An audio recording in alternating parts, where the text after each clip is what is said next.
വിശുദ്ധ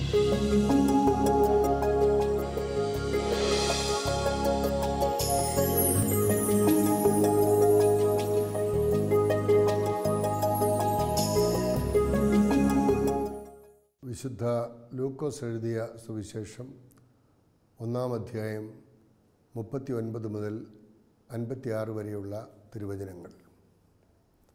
ആ ദിവസങ്ങളിൽ മറിയം യൂദയായിലെ മലമ്പ്രദേശത്തുള്ള ഒരു പട്ടണത്തിലേക്ക് തിടുക്കത്തിൽ യാത്ര പുറപ്പെട്ടു. അവൾ സക്രിയായുടെ വീട്ടിൽ പ്രവേശിച്ച് എലിസബത്തിനെ അഭിവാദനം ചെയ്തു. മറിയത്തിൻ്റെ അഭിവാദനം കേട്ടപ്പോൾ എലിസബത്തിൻ്റെ ഉദരത്തിൽ ശിശു കുതിച്ചു ചാടി. എലിസബത്ത് പരിശുദ്ധാത്മാവ് നിറഞ്ഞവളായി അവൾ ഉദ്ഘോഷിച്ചു, സ്ത്രീകളിൽ നീ അനുഗ്രഹീതയാണ്, നിൻ്റെ ഉദരഫലവും അനുഗ്രഹീതം.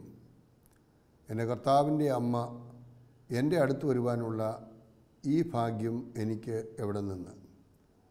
ഇതാ നിൻ്റെ അഭിവാദന സ്വരം എൻ്റെ ചെവികളിൽ പതിച്ചപ്പോൾ ശിശു എൻ്റെ ഉദരത്തിൽ സന്തോഷത്താൽ കുതിച്ചു ചാടി. കർത്താവ് അരുളി ചെയ്ത കാര്യങ്ങൾ നിറവേറുമെന്ന് വിശ്വസിച്ചവൾ ഭാഗ്യവതി. മറിയം പറഞ്ഞു, എൻ്റെ ആത്മാവ് കർത്താവിനെ മഹത്വപ്പെടുത്തുന്നു, എൻ്റെ ചിത്തം എൻ്റെ രക്ഷകനായ ദൈവത്തിൽ ആനന്ദിക്കുന്നു. അവിടുന്ന് തൻ്റെ ദാസിയുടെ താഴ്മയെ കടാക്ഷിച്ചു. ഇപ്പോൾ മുതൽ സകല തലമുറകളും എന്നെ ഭാഗ്യവതി എന്ന് പ്രകീർത്തിക്കും. ശക്തനായവൻ എനിക്ക് വലിയ കാര്യങ്ങൾ ചെയ്തിരിക്കുന്നു. അവിടുത്തെ നാമം പരിശുദ്ധമാണ്. അവിടുത്തെ ഭക്തരുടെ മേൽ തലമുറകൾ തോറും അവിടുന്ന് കരുണ വർഷിക്കും. അവിടുന്ന് തൻ്റെ ഭുജം കൊണ്ട് ശക്തി പ്രകടിപ്പിച്ചു. ഹൃദയവിചാരത്തിൽ അഹങ്കരിക്കുന്നവരെ ചിതറിച്ചു. ശക്തന്മാരെ സിംഹാസനങ്ങളിൽ നിന്ന് മറിച്ചിട്ടു, എളിയവരെ ഉയർത്തി. വിശക്കുന്നവരെ വിശിഷ്ട വിഭവങ്ങൾ കൊണ്ട് സംതൃപ്തരാക്കി. സമ്പന്നരെ വെറും കൈയോടെ പറഞ്ഞയച്ചു. തൻ്റെ കാരുണ്യം അനുസ്മരിച്ചുകൊണ്ട് അവിടുന്ന് തൻ്റെ ദാസനായ ഇസ്രായേലിനെ സഹായിച്ചു. നമ്മുടെ പിതാക്കന്മാരായ അബ്രഹത്തോടും അവൻ്റെ സന്തതികളോടും എന്നേക്കുമായി ചെയ്ത വാഗ്ദാനം അനുസരിച്ച് തന്നെ. മറിയം അവളോടുകൂടെ 3 മാസത്തോളം താമസിച്ചു. പിന്നെ വീട്ടിലേക്ക് മടങ്ങി. മിശിഹായിൽ പ്രിയ സഹോദരി സഹോദരന്മാരെ, ദൈവമാതാവിൻ്റെ സ്വർഗാരോപണവും ഭാരതമാതാവിൻ്റെ സ്വാതന്ത്ര്യദിനവും നാം സമുചിതമായി ആഘോഷിക്കുകയാണ്. 2 അമ്മമാരുടെ മഹത്വപൂർണമായ വിമോചനങ്ങളുടെ അനുസ്മരണയിൽ ഭാരതസഭ ഓഗസ്റ്റ് 15 ആചരിക്കുന്നു. വിനീതരായ 2 അമ്മമാർ, ഭാരതാംബികയും മറിയാംബികയും, സഹനത്തിലൂടെ അർപ്പണത്തിലൂടെ മഹോന്നത പദവികൾ പ്രാപിച്ച 2 വ്യക്തിത്വങ്ങൾ. സൂര്യനസ്തമിക്കാത്ത സാമ്രാജ്യശക്തിയോട് ദരിദ്രകോടികളുടെ രാജ്യം നിരായുധരായി നിന്ന് സഹനസമരം, അഹിംസാ സമരം എന്നിവ നടത്തിയപ്പോൾ വിജയം നേടിയ ഒരു പശ്ചാത്തലം. അഹിംസ എന്ന ചെറു മന്ത്രം കൊണ്ട് ബ്രിട്ടീഷ് സാമ്രാജ്യത്തെ തോൽപ്പിച്ച് ഓടിച്ച നാട്ടിൽ ഇന്ന് ഹിംസ, കൊല സർവ്വസാധാരണമാണ്. മാനുഷാത കൊല്ലരുത് എന്ന് നമ്മെ ഓർമ്മിപ്പിച്ച ഈ നാട്ടിൽ ഉപനിഷത്തിൻ്റെ ദീപ്തി ലോകത്തിന് കൊടുത്ത രാഷ്ട്രം എന്ന പേര് കേട്ട ഭാരതം ഇന്ന് ഇരുളിലാണ് ആയിരിക്കുന്നത് എന്നുള്ള സത്യം വിസ്മരിക്കുവാനാവില്ല. വിഭജനത്തിൽ നിന്ന് ആരംഭിച്ച് വിഘടനവാദത്തിലും മതവിദ്വേഷത്തിലും പരസ്പര സംശയത്തിലും പകയിലും കൂടിയൊക്കെ വളർന്ന് പരസ്പര വിശ്വാസരാഹിത്യത്തിൽ എത്തിയിരിക്കുന്നു. പുതിയ വിമോചന മന്ത്രങ്ങൾ ഇവിടെ ഉണ്ടാകേണ്ടിയിരിക്കുന്നു. നമ്മോട് തന്നെ നാം അത് പ്രഖ്യാപിക്കേണ്ടതാണ്. ഇനിയുമുള്ള സ്വാതന്ത്ര്യം നമ്മോട് തന്നെയുള്ള നിരന്തരമായ സമരത്തിലൂടെയാണ് സഹനത്തിനും സംയമനത്തിനുമൊക്കെ അർത്ഥം ഉണ്ടാകുന്നത്. ഇത്തരമൊരു വിമോചനത്തിൻ്റെ സ്വാതന്ത്ര്യമാണ് സ്വർഗാരോപിതയായ മറിയത്തിൻ്റേത്. മകന് പിറവിയേകുവാൻ കാലിത്തൊഴുത്തിനെ ആലംബമാകുന്നത് മുതൽ കാൽവരിയിൽ മനുഷ്യരാശിയുടെ മാതാവായിത്തീരുന്നതിന് വരെ മറിയം ജീവിതത്തെ സമർപ്പിച്ചുകൊണ്ട് ജീവിച്ചു. സ്വർഗത്തിലേക്കുള്ള നമ്മുടെ യാത്രയിൽ ദൈവത്തിൻ്റെ അമ്മ നമ്മുടെ അമ്മയായി എപ്പോഴും നമ്മോടുകൂടിയുണ്ട്. ഇപ്പോഴും എപ്പോഴും നമ്മുടെ മരണസമയത്തും നമുക്ക് വേണ്ടി മധ്യസ്ഥത വഹിക്കുന്ന ഒരമ്മ നമ്മോടുകൂടിയുണ്ട്. സ്വാതന്ത്ര്യത്തിലേക്കുള്ള വഴി ദൈവത്തിൻ്റെ തിരിഹിതം മനസ്സിലാക്കി ജീവിക്കുവാനുള്ള ക്ഷണവും ജീവിതവുമാണെന്ന് അമ്മ നമ്മെ പഠിപ്പിച്ചു. മകൻ്റെ തിരുവിഷ്ടമാണ് സ്വാതന്ത്ര്യത്തിന് മാർഗം അന്വേഷിക്കുന്നവർ അന്വേഷിക്കേണ്ടത് എന്ന് രക്ഷകൻ്റെ അമ്മ നമ്മോട് നിർദ്ദേശിക്കുകയാണ്. നിങ്ങൾ അവൻ പറയുന്നത് പോലെ ചെയ്യുക.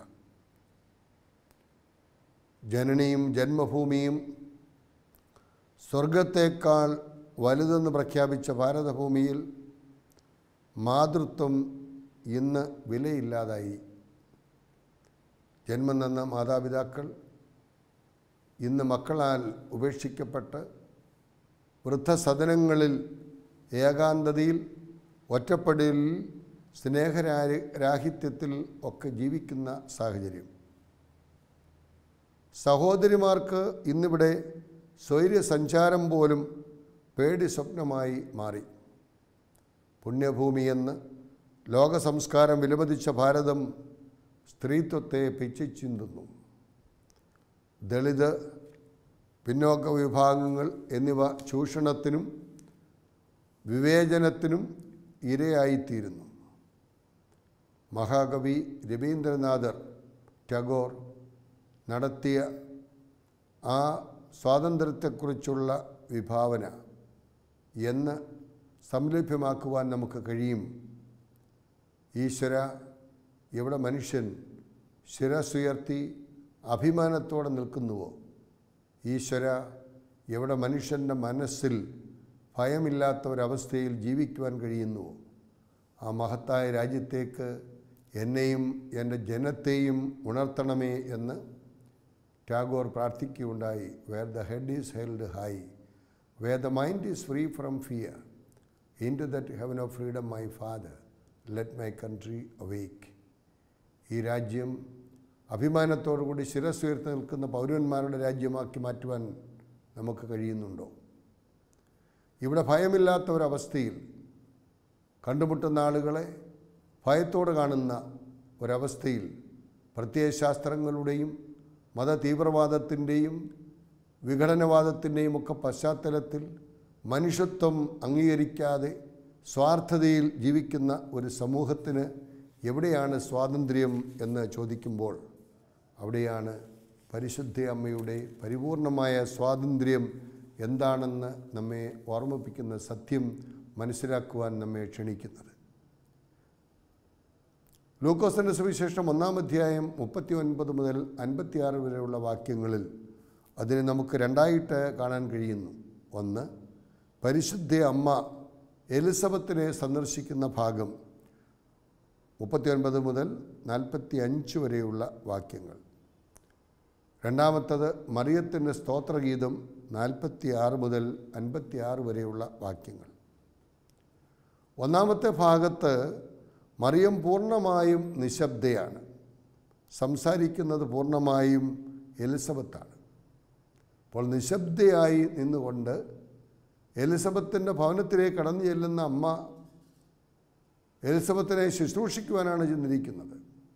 വാർദ്ധക്യകാലത്ത് അവൾ ഗർഭിണിയാണ് എന്നറിഞ്ഞപ്പോൾ യേശുവിനെ ഉദരത്തിലും ഹൃദയത്തിലും വഹിച്ച അമ്മ വാർദ്ധക്യത്തിലായിരിക്കുന്ന എലിസബത്ത് 6 മാസം ഗർഭവതിയാണ് എന്ന് ഗബ്രിയേൽ മാലാഖയിൽ നിന്ന് ലഭിച്ച സൂചന കൊണ്ട് അവൾ ബഹുദൂരം സഞ്ചരിച്ച് എലിസബത്തിൻ്റെ ഭവനത്തിലെത്തി നിശബ്ദയായി നിൽക്കുകയാണ്. രണ്ടാമത്തെ ഭാഗത്ത് മറിയം വളരെ വാചാലയാകുന്ന ഒരു ഭാഗം. ദൈവത്തിൻ്റെ അതിശക്തമായ പ്രവർത്തികളെക്കുറിച്ച് അവൾ സംസാരിക്കുകയാണ്.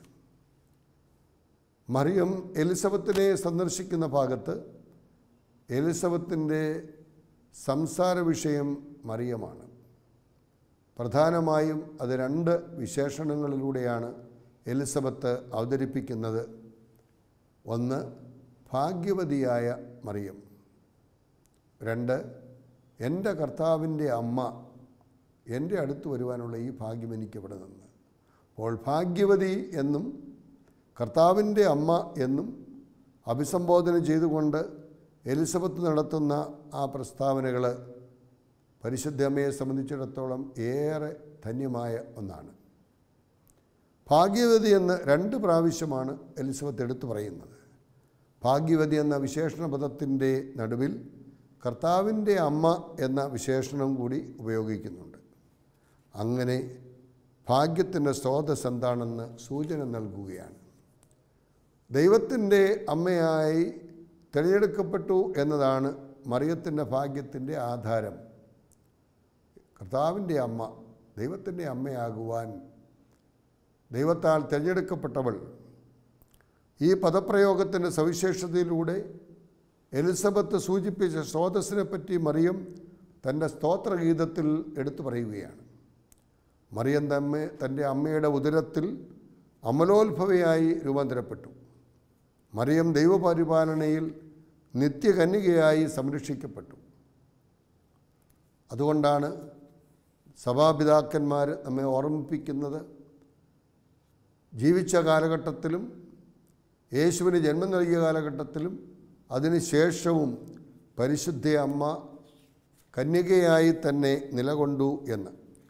സഭാപിതാവായ അഗസ്തീനോസ് പറയുന്നത്, സൂര്യപ്രകാശം കണ്ണാടിയിലൂടെ കടന്നു പോകുമ്പോൾ ആ കണ്ണാടിക്ക് യാതൊരു പോറലും ഏൽക്കാതെ ആ കണ്ണാടിയിലൂടെ സൂര്യപ്രകാശം മറ്റുള്ളവരിലേക്ക് കടന്നു പോകുന്ന ഒരനുഭവം നാം കാണുകയാണ്.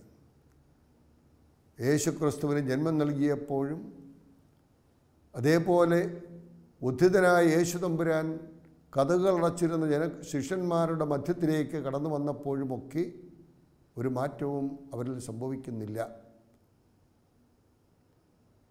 ഇതുപോലെ പരിശുദ്ധ അമ്മ നിത്യ കന്യകയായി കാണപ്പെട്ടു, സംരക്ഷിക്കപ്പെട്ടു എന്നുള്ളത് കൂടി ഓർമ്മിപ്പിക്കുകയാണ്.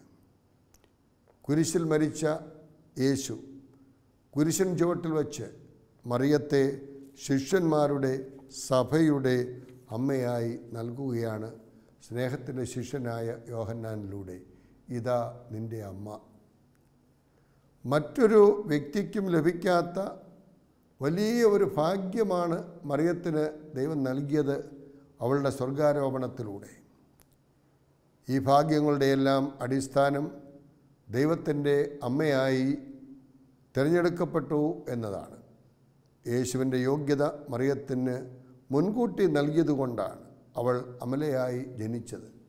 പരിശുദ്ധനായ ദൈവത്തെ ഈ ലോകത്തിൽ നൽകുവാൻ പരമപിതാവ് ഔദാര്യം കാണിച്ചപ്പോൾ ആദ്യ മനുഷ്യൻ്റെ പാപത്തിന് പരിഹാരമായി മറ്റൊരു മനുഷ്യനെ നൽകിക്കൊണ്ട് അവനെ രക്ഷിക്കുവാൻ ദൈവം ഔദാര്യം കാണിച്ചപ്പോൾ ആ രക്ഷകനെ ലോകത്തിൽ നൽകുവാൻ തിരഞ്ഞെടുക്കപ്പെടുന്ന വ്യക്തി പരിശുദ്ധയായിരിക്കണം. അതുകൊണ്ട് യോവാക്കിമിൻ്റെയും അന്നയുടെയും മകളായ മറിയത്തെ പാപമംഗലമായ ഈ ലോകത്തിൽ നിന്ന് ദൈവം സംരക്ഷിച്ചു എന്നുള്ളതാണ് അതിൽ അവൾക്ക് ലഭിച്ച ഏറ്റവും വലിയ ബഹുമതി. യേശുവിൻ്റെ മാതാവാകുവാനുള്ള ഒരുക്ക നിലയിലാണ് അവൾ കന്യകയായി സംരക്ഷിക്കപ്പെട്ടത്. യേശുവിൻ്റെ അമ്മയായതുകൊണ്ട് അവൾ സ്വർഗത്തിലേക്ക് എടുക്കപ്പെട്ടു. എന്തുകൊണ്ടാണ്? പാപമില്ലാതെ ജീവിക്കുവാൻ കഴിഞ്ഞ വ്യക്തി ദൈവത്തോടുകൂടി ഈ ലോകത്തിലും പരലോകത്തിലും ആയിരിക്കുക എന്നുള്ളതാണ് ക്രൈസ്തവ ധർമ്മം. ദൈവം നമ്മെ സൃഷ്ടിച്ചത് ദൈവത്തെ അറിയുവാനും സ്നേഹിക്കുവാനും സേവിക്കുവാനും ദൈവത്തോടുകൂടി ഈ ലോകത്തിലും പരലോകത്തിലും ആയിരിക്കുവാനുമുള്ള ഒരു വിളിയാണ്. ആ വിളി പരിപൂർണമായി മനസ്സിലാക്കിക്കൊണ്ട് പ്രവർത്തിച്ച വ്യക്തി എന്നുള്ള നിലയിൽ, പരിശുദ്ധയായി ജീവിക്കുവാൻ കഴിഞ്ഞ ഒരു വ്യക്തി എന്നുള്ള നിലയിൽ, പരിശുദ്ധ അമ്മ സ്വർഗത്തിലായിരിക്കുന്നത് ആയിരിക്കേണ്ടത് ഏറെ ഉചിതമാണ് എന്നുള്ളതിൽ യാതൊരു സംശയവുമില്ല. മാതാവിൽ സംഭവിച്ചതെല്ലാം കർത്താവ് ഉടയവൻ സർവശക്തനായ ദൈവത്തിൻ്റെ കരുണയാലാണ് എന്നുള്ള ബോധ്യം അവൾക്കുണ്ടായി. ഈ സത്യങ്ങൾ ഏറ്റുപറയുകയാണ് പരിശുദ്ധ അമ്മയുടെ സ്തുതി ഗീതങ്ങളിൽ നാം കാണുന്നത്. മാതാവാകുവാനുള്ള യോഗ്യത തനിക്കില്ല എന്ന് മറിയം ഏറ്റുപറയുന്നു. എന്നാൽ അയോഗ്യരെ ദൈവം യോഗ്യരാക്കി മാറ്റുകയാണ്. നോട്ട് ബിക്കോസ് ഓഫ് അവർ merit but because of his grace. നമ്മുടെ കഴിവോ മിടുക്കോ ഒന്നുമല്ല, ദൈവത്തിൻ്റെ കാരുണ്യമാണ് അത് എന്നുള്ളത് തിരിച്ചറിയണം. മനുഷ്യരെ അത്യുന്നതമായ അനുഗ്രഹത്തിലേക്ക് വിളിച്ചെടുപ്പിക്കുന്ന ദൈവത്തിൻ്റെ മഹത്വത്തിലേക്ക് സ്വർഗാരോപണ തിരുനാൾ നമ്മെ ക്ഷണിക്കുകയാണ്. സ്തോത്രഗീതത്തിലൂടെ മറിയം അതാണ് നമ്മെ പഠിപ്പിക്കുന്നത്. മാനുഷിക രീതിയിൽ അവഗണിക്കപ്പെട്ടാൽ മാത്രം അർഹതയുള്ള ഗലീലയിലെ പാവപ്പെട്ട പെൺകുട്ടിയായ താൻ എങ്ങനെയാണ് ഭാഗ്യവതിയായത്? മനുഷ്യൻ്റെ ബാഹ്യതലത്തെ, പണത്തെയും സൗന്ദര്യത്തെയും ബാഹ്യമായ കഴിവുകളെയും മാത്രം കണ്ട് വിലയിരുത്തുന്ന ലോകത്തിന് നിരന്തരം വെല്ലുവിളിയായി നിലനിൽക്കുന്ന ഒരു ദൈവം ഉള്ളതുകൊണ്ടാണ് ഞാൻ ഭാഗ്യവതിയായത് എന്ന് മറിയം ഏറ്റുപറയുകയാണ്. പിതാക്കന്മാരിലൂടെ പ്രവർത്തിച്ച ദൈവം തന്നിലൂടെ പ്രവർത്തിക്കുന്നു എന്ന് മറിയം ഏറ്റുപറയുകയാണ്. ദൈവത്തിൻ്റെ അത്ഭുതകരമായ വഴിനടപ്പിലൂടെ നിറവേറുവാൻ ഓരോ സൃഷ്ടിയും മറിയത്തെപ്പോലെ ഒരുങ്ങണം എന്നാണ് നമ്മെ ഓർമ്മിപ്പിക്കുന്നത്. അതുകൊണ്ട് പ്രിയ സഹോദരങ്ങളെ, ഈ സ്വർഗാരോപണം എന്ന് പറയുന്നത് വിശുദ്ധ പൗലോസ് അപ്പോസ്തലൻ കൊരിന്തോസ്കാർക്ക് എഴുതിയ 1-ാം ലേഖനം 15-ാം അധ്യായത്തിൻ്റെ 23-ാം വാക്യത്തിൽ ഇപ്രകാരം നാം വായിക്കുന്നു: ഓരോരുത്തരും താന്താങ്ങളുടെ ക്രമമനുസരിച്ചായിരിക്കും ഉയർക്കുക. ആദ്യം ക്രിസ്തു, പിന്നെ അവനുള്ളവരും, ക്രിസ്തുവിനുള്ളവരിൽ ഏറ്റവും പ്രധാനപ്പെട്ടയാൾ എന്ന നിലയിൽ മറിയത്തെ ഉയർപ്പിൻ്റെയും സ്വർഗാരോഹണത്തിൻ്റെയും യുഗാന്ത്യത്തിന് മുമ്പ് തന്നെ ദൈവം സ്വർഗത്തിലേക്ക് സംവഹിച്ചു എന്ന് പറയുമ്പോൾ അതിൽ നമുക്ക് അതിശയിക്കേണ്ട കാര്യമില്ല. മത്തായിയുടെ സുവിശേഷം 27-ാം അധ്യായം 53-ാമത്തെ വാക്യത്തിൽ വിശുദ്ധർ യേശുവിൻ്റെ മരണനേരത്ത് ഉയർക്കുന്നതിന് വിവരണമുള്ളതിനാൽ യുഗാന്ത്യത്തിന് മുമ്പേ ഉള്ള ഉയർപ്പ് എന്ന ആശയം വിശുദ്ധ ഗ്രന്ഥത്തിന് അന്യമാണെന്ന് കരുതാനാവില്ല. ലൂക്കോസ് 1:28 മറിയത്തെ കൃപയായവൾ, കൃപ നിറഞ്ഞവൾ എന്നാണ് വിളിക്കുന്നത്. കൃപ തന്നെയായ മറിയത്തിന് അക്ഷയത്വം നൽകാൻ ദൈവം തിരുമനസ്സായി എന്ന് കരുതുന്നതിന് തികച്ചും യുക്തി നിരക്കുന്നതാണ് എന്നുള്ളത് നമുക്കറിയാം. വെളിപാട് പുസ്തകം 12:1 പരാമർശിക്കുന്ന സ്ത്രീ ഒരേ സമയം സഭയുടെയും മറിയത്തിൻ്റെയും പ്രതീകമാകിയാൽ സ്വർഗത്തിലേക്ക് സംവഹിക്കപ്പെടുന്ന ആ സ്ത്രീ സ്വർഗാരോപതിയാകുന്ന മറിയത്തെക്കുറിച്ചുള്ള പരോക്ഷമായ സൂചനയാണ് ഇവിടെ നൽകപ്പെടുന്നത്. സങ്കീർത്തനത്തിൽ വാഗ്ദാന പേടകം അക്ഷയമായ തടി കൊണ്ട് നിർമ്മിക്കപ്പെട്ടിരിക്കുന്നു എന്ന് വായിക്കുമ്പോൾ ഉത്തമഗീതത്തിൽ 8:5 തൻ്റെ മണവാളനെ മാറോട് ചേർന്ന് നിൽക്കുന്ന വധുവിനെക്കുറിച്ചുള്ള പരാമർശവും മറിയത്തിൻ്റെ അക്ഷയത്വത്തെയും സ്വർഗപ്രവേശനത്തെയും സൂചിപ്പിക്കുന്നതായി നമുക്ക് കാണാൻ കഴിയുന്നു. പ്രിയ സഹോദരങ്ങളെ, ആദിമ സഭയിൽ വന്ന വിശ്വാസ സത്യം 1950 നവംബർ മാസം 1-ാം തീയതി വെളിപ്പെടുത്തപ്പെട്ട വിശ്വാസ സത്യമായി 12-ാം പിയൂസ് മാർപ്പാപ്പ മുനിഫെജന്തിസിമൂസ് എന്ന തൻ്റെ തിരുവെഴുത്ത് വഴിയായി പ്രഖ്യാപിക്കുകയായിരുന്നു. ദൈവമാതാവും ആയ അമനോത്ഭവയും നിത്യകന്യകയും തൻ്റെ ഇഹലോകവാസം പൂർത്തിയാക്കി സ്വർഗീയ ഭവനത്തിൽ ദൈവത്താൽ സമൂഹിക്കപ്പെടുവാൻ ഭാഗ്യം സിദ്ധിച്ചവളാണെന്നുള്ള സത്യം നമ്മെ ഓർമ്മിപ്പിക്കുകയാണ്. അത് 1946 മുതൽ പരിശുദ്ധ പിതാവ്, 12-ാം പീയൂസ് മാർപ്പാപ്പ, സഭാപിതാക്കന്മാരുടെയും വിശ്വാസി സമൂഹത്തിൻ്റെയും അഭിപ്രായങ്ങൾ ആരാഞ്ഞുകൊണ്ട് പ്രഖ്യാപിച്ച ജനകീയമായ ഒരു പ്രഖ്യാപനമായിരുന്നു പരിശുദ്ധ അമ്മയുടെ സ്വർഗാരോഹണം. ഇത് സഭയെ സംബന്ധിച്ചിടത്തോളം 3-ാം നൂറ്റാണ്ടിൽ അലക്സാണ്ട്രിയയിൽ ഈ വിശ്വാസം നിലനിന്നു. 5-ാം നൂറ്റാണ്ടിൽ ജെറുസലേമിൽ മറിയത്തിൻ്റെ നിദ്രപൂകൽ, കെദ്രോൻ താഴ്വരയിൽ മറിയത്തെ സംസ്കരിച്ചതിൻ്റെ ഓർമ്മ ഒക്കെ അവർ ആചരിച്ചിരുന്നു. 451 കൽക്കദോനിയ സുനഹദോസ് മാതാവിൻ്റെ സ്വർഗാരോപണത്തെ പ്രതിപാദിച്ചിരുന്നു. 8-ാം നൂറ്റാണ്ട് മുതൽ പാശ്ചാത്യ സഭയിൽ മറിയത്തിൻ്റെ മരണം സ്വർഗപ്രവേശനമായി ആഘോഷിച്ചു വരുന്നു. വരാനിരിക്കുന്ന സ്വർഗീയ മഹത്വത്തെപ്പറ്റി സഭ ബോധവതിയാണ്. യേശുമിശിഹ വാഗ്ദാനം ചെയ്തിരിക്കുന്നതും ഇപ്പോൾ പങ്കുപറ്റുന്നതുമായ സ്വർഗീയ അനുഭവത്തിൽ മറിയം പങ്കുചേരുന്നു. ദൈവമാണ് മനുഷ്യവംശത്തിൻ്റെ പ്രത്യാശയും ഭാവിയും. മനുഷ്യരക്ഷ എന്നത് ദൈവത്തിലുള്ള മനുഷ്യാത്മാവിൻ്റെ എത്തിച്ചേരലാണ്. ആ രക്ഷാ മറിയത്തിൻ്റെ സാധ്യതമായി എന്ന് എല്ലാ മനുഷ്യർക്കും ഈ സത്യത്തെ വെളിപ്പെടുത്തി കൊടുക്കുകയാണ്. തിരുസഭ സ്വർഗാരോപണ പ്രഖ്യാപനത്തിലൂടെ അത് നമ്മെ പഠിപ്പിക്കുകയാണ്. മറിയത്തിൻ്റെ സ്വർഗാരോപണം നമുക്കും വലിയ പ്രത്യാശ നൽകുകയാണ്. നശ്വരമായ ഈ ലോകവാസം അവസാനിപ്പിച്ച് നമ്മുടെ ജീവിതം എന്നും നമുക്കായി ഒരു സ്വർഗരാജ്യം കാത്തിരിപ്പുണ്ട് എന്നുള്ള ആ ബോധ്യം നമ്മെ കൂടുതൽ ശക്തിപ്പെടുത്തുകയാണ്. കർത്താവ് അരുളി ചെയ്യുന്ന കാര്യങ്ങൾ നിറവേറുമെന്ന് വിശ്വസിച്ചവൾ ഭാഗ്യവതി. അതായിരിക്കണം നമ്മുടെയും ജീവിതത്തിൽ. കർത്താവ് എന്നെക്കുറിച്ചൊരു പദ്ധതി അവിടത്തേക്കുണ്ട്, അത് അവിടെ നിറവേറ്റും എന്നുള്ള ബോധ്യം. ദൈവത്തിൻ്റെ ഇഷ്ടങ്ങൾക്ക് മുമ്പിൽ സമ്മതം പറയാനുള്ള മറിയത്തിൻ്റെ വിധേയത്വമാണ് അവളെ ഈ രീതിയിൽ ഉയർത്തുവാൻ കാരണമായത്. പരിപൂർണമായി ദൈവത്തിന് വിധേയപ്പെട്ടുകൊണ്ട് തൻ്റെ ഇഷ്ടങ്ങളെക്കാൾ ദൈവത്തിൻ്റെ ഇടപാടുകൾക്ക് മുൻഗണന നൽകിയ മറിയത്തെപ്പോലെ നമുക്കൊക്കെയുള്ള ഇഷ്ടാനിഷ്ടങ്ങൾ നോക്കി ജീവിക്കുവാനുള്ളവരല്ല. തമ്പുരാൻ്റെ ഇഷ്ടം എന്താണെന്ന് മനസ്സിലാക്കി പ്രവർത്തിക്കുവാൻ നമുക്ക് കഴിയണം. ജീവിതത്തിൻ്റെ തുടക്കം മുതൽ അവസാനം വരെ ദൈവത്തിൻ്റെ ഇഷ്ടത്തിന് മറിയം തന്നെ വിധേയയാക്കി.